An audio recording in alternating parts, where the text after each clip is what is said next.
Mesdames et messieurs, bonjour. Ravi de vous retrouver et bienvenue à cette nouvelle édition de notre programme Autour du monde concernant notre continent, l'Afrique. Et commençons l'édition d'aujourd'hui du lundi 9 novembre 2020 avec une tournée autour de la presse qui a mentionné l'Afrique.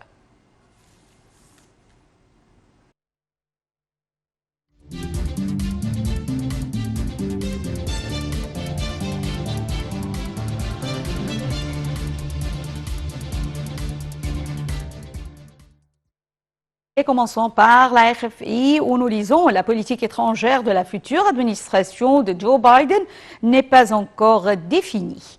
Joe Biden est resté plutôt prudent sur la politique extérieure que son administration souhaite mener. Mais son équipe affiche des signaux positifs pour un rapprochement avec le continent africain.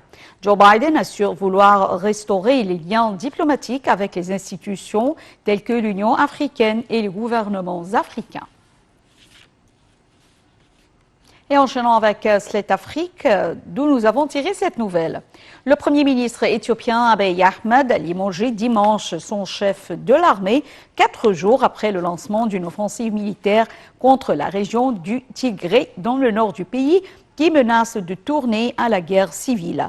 Le chef adjoint de l'armée, le général Berhanu Jula, a été promu au rang de chef de l'armée, a affirmé un communiqué du bureau du Premier ministre sans préciser les raisons du limogeage de son prédécesseur, le général Adem Mohamed. Et enchaînons avec Jeune Afrique.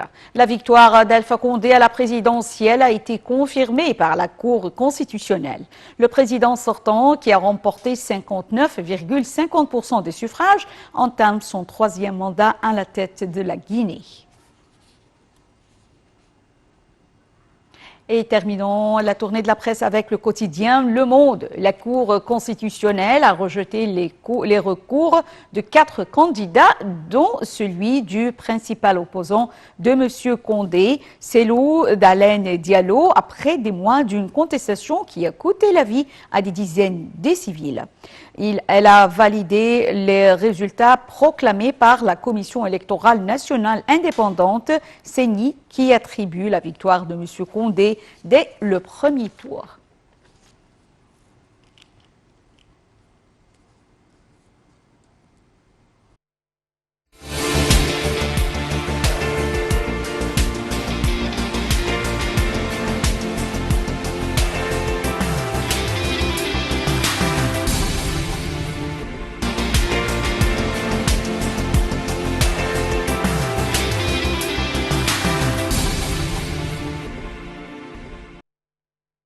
Et enchaînons cette édition de notre programme Autour du monde avec le président Abdel Fattah el-Sisi qui a reçu le ministre français des Affaires étrangères Jean-Yves Le Drian, arrivé au Caire hier dimanche. Ont assisté à l'entretien le chef de la diplomatie Sameh Choukri et l'ambassadeur de France au Caire, son Excellence Stéphane Romatet. Les entretiens ont notamment porté sur les questions relatives à la coopération bilatérale dans le cadre des relations stratégiques et particulières entre l'Égypte et la France. Les deux parties ont également passé en revue les efforts de la lutte contre l'escalade des notes de radicalisme et de haine après les dernières tensions dans le monde arabe, islamique et l'Europe. Voyons ensemble ce commentaire.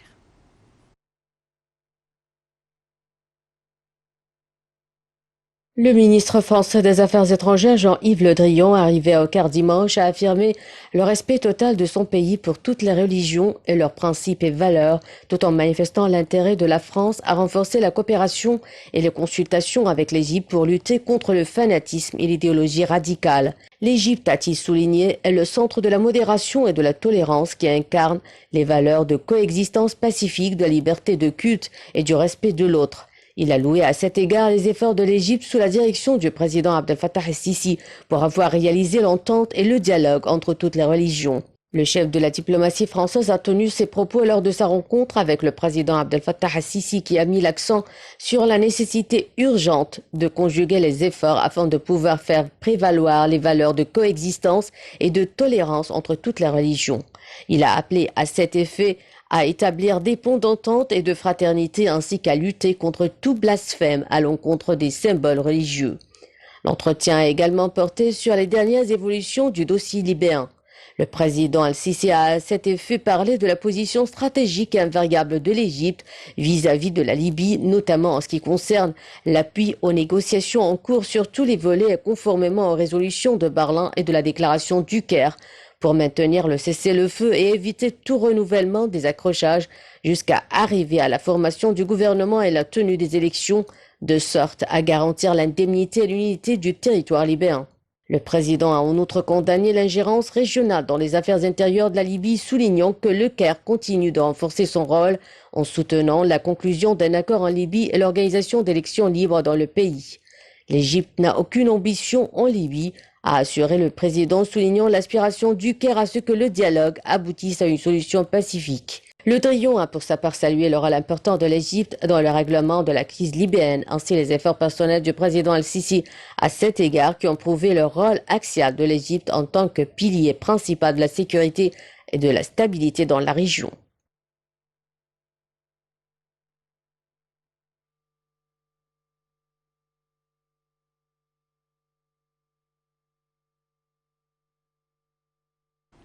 Alors, le dossier libyen était au menu des conversations jeudi au Caire lors de la visite du ministre français des Affaires étrangères Jean-Yves Le Drian, venu rencontrer son homologue égyptien et le président Abdel Fattah el-Sisi.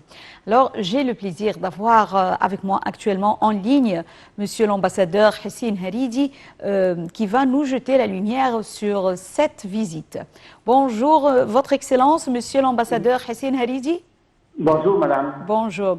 Tout d'abord, veuillez nous jeter la lumière sur cette rencontre entre le président Abdel Fattah el-Sisi et le Premier ministre français Jean-Yves Le Drian, également avec le chef de la diplomatie, Sameh Choukri. La visite de M. Jean-Yves Le Drian, le ministre des Affaires étrangères de la France, au Caire hier intervient après quelques semaines de la crise de Charlie Hebdo, les caricatures portant sur le prophète Mohammed et puis les attentats terroristes qui ont frappé la France en réaction à la publication de Charlie Hebdo. Et monsieur le ministre des Affaires étrangères de la France est venu pour expliquer la position officielle du gouvernement français sur, à propos de la religion, à propos de l'islam.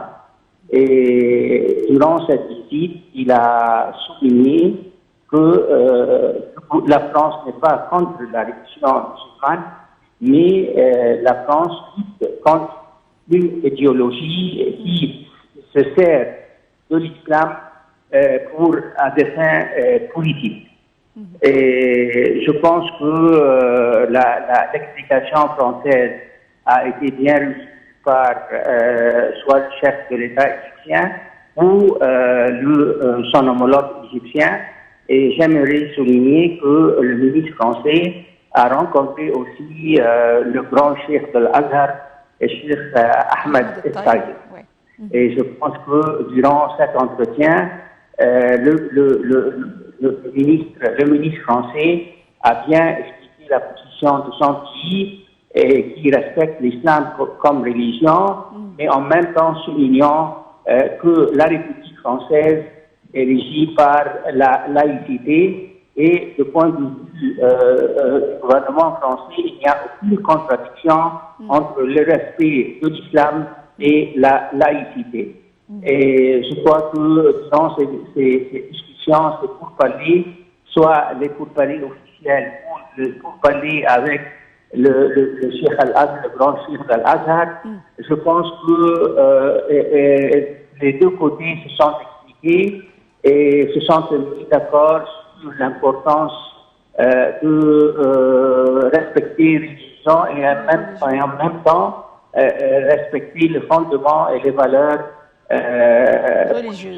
culturelles en France. Monsieur l'ambassadeur Hissène Haridi, ces derniers mois, l'Égypte a également reçu les principaux dirigeants des factions rivales qui se disputent le pouvoir en Libye. Alors, comment évaluez-vous le rôle que joue l'Égypte dans la situation libyenne? Aujourd'hui, commence en Tunisie le dialogue politique entre les factions politiques libyennes. Et l'effort tunisien s'insère dans les efforts de l'Égypte, du Maroc et de l'Algérie, les pays voisins de la Tunisie, pour aider les Libyens à mettre en œuvre la déclaration de la conférence de Berlin janvier dernier. L'Égypte, dernièrement, joue un rôle important dans la poursuite d'une voie politique, d'une solution diplomatique à la crise ou à la guerre ou la confrontation militaire en Libye. On a accueilli le mois de septembre dernier une réunion à Hurghada entre les militaires du gouvernement de l'accord national de Tripoli et les militaires de l'Est de l'armée, entre guillemets, l'armée nationale libyenne. Et je crois que durant ces réunions, ils sont mis d'accord sur des mesures à respecter. Et je crois que durant le dialogue politique qui a été inauguré ce matin en Tunisie, je pense que ces conclusions ou ces recommandations seraient débattues et espérons qu'ils seront acceptés par les uns et les autres. L'Égypte œuvre pour une solution politique en Libye dans le cadre de la déclaration de Berlin et dans le contexte des résolutions onusiennes sur la Libye. Car l'intérêt national égyptien est directement lié avec la stabilité et la sécurité en Libye. Monsieur l'ambassadeur Hissène Haridi, nous vous remercions infiniment pour ces explications. Et enchaînons cette édition avec le pangolin. Alors, à Johannesburg, un groupe de travail composé de vétérinaires et d'experts de la faune réhabilite les pangolins sauvés des braconniers. Voyons ensemble ce commentaire. En Afrique du Sud, une clinique sauve les pangolins des trafics illégaux. Le pangolin, l'animal le plus braconné au monde, est un mammifère très peu connu du grand public. À Johannesburg, un groupe de travail composé de vétérinaires et d'experts de la faune réhabilite les pangolins sauvés des braconniers. Ils travaillent aussi main dans la main avec la police pour identifier et attraper les trafiquants, souvent dans le cadre d'opérations d'infiltration. Selon le professeur Raymond Janssen, le président du groupe de travail sur le pangolin africain, la majorité des échanges commerciaux quittant l'Afrique sont des pangolins morts sous forme d'écailles perdues dans de grands sacs. Mais en Afrique australe, ils sont souvent apportés à un acheteur consentant, quelqu'un perçu comme un individu riche où il demande de grandes quantités d'argent pour un pangolin vivant. De la taille d'un chat domestique, ce mammifère est le seul à posséder des écailles. Elles sont d'ailleurs très recherchées en Asie pour les médecines traditionnelles. Une fois sauvés des griffes de trafiquants, les pangolins sont soignés et nourris par des volontaires. Le groupe de travail sur les pangolins africains en Afrique du Sud prend soin de ces animaux sauvés des braconniers depuis près d'une décennie. Les pangolins passent dans un programme de libération et de réhabilitation avant d'être lentement réintroduits dans la nature. Le groupe assure un suivi des progrès pendant une période pouvant aller jusqu'à 1 an. Le mois dernier, 2 hommes ont été arrêtés dans un parking en sous-sol de Pretoria alors qu'ils essayaient de vendre un pangolin pour 20 000 $.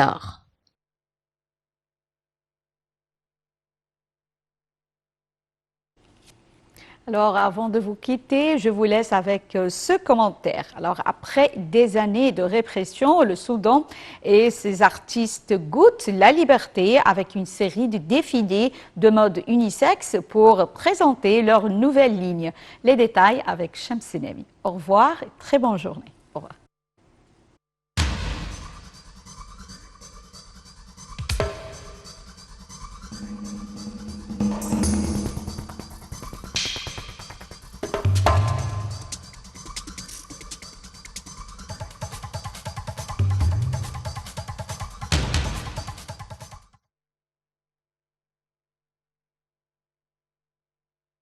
Plusieurs créateurs de mode soudanais ont organisé une série de défilés de mode unisexe pour présenter leur nouvelle ligne. Des mannequins masculins et féminins ont arpenté ensemble les catwalks installés dans divers hôtels haut de gamme de la capitale Khartoum pour la première fois depuis l'éviction d'Omar el-Bashir en avril 2019. Les tenues colorées, modernes, à paillettes et au tissu traditionnel respectent les convictions de cette société. Contrairement à ce qui a pu être dit concernant les collections de prêt-à-porter dans le passé interdites de défiler par le régime d'Al-Bashir. L'une des stylistes qui a organisé l'un des spectacles a déclaré qu'il n'y avait jamais eu beaucoup d'opposition à de tels événements au sein de la population. Sont présentées des tenues diverses, toutes acceptées par la population musulmane. L'un des mannequins a déclaré que le défilé était une occasion de présenter la mode au peuple soudanais et le Soudan au monde de la mode. L'un des stylistes a quant à lui estimé que ces défilés témoignent de l'esprit de changement qui règne au Soudan. Il dit « Dans le passé, il y avait beaucoup de choses enfouies dans une personne qui ne pouvaient pas être exprimées. Et maintenant, grâce à des événements comme ceci, des gens peuvent laisser ces choses sortir et atteindre le monde. Et c'est notre objectif parce que nous sommes croyants. Nous sommes convaincus de la beauté et de l'élégance du peuple soudanais. » Il y a 10 ans, Hassan avait assisté à un défilé de mode au Soudan qui s'était terminé avec des organisateurs et des mannequins derrière les barreaux. Le gouvernement de transition, mis en place après son renversement, a entrepris de démanteler son héritage de répression. Il a supprimé les lois soudanaises de 1996 sur l'ordre public qui permettent aux policiers d'intervenir contre les personnes habillées de façon indécente.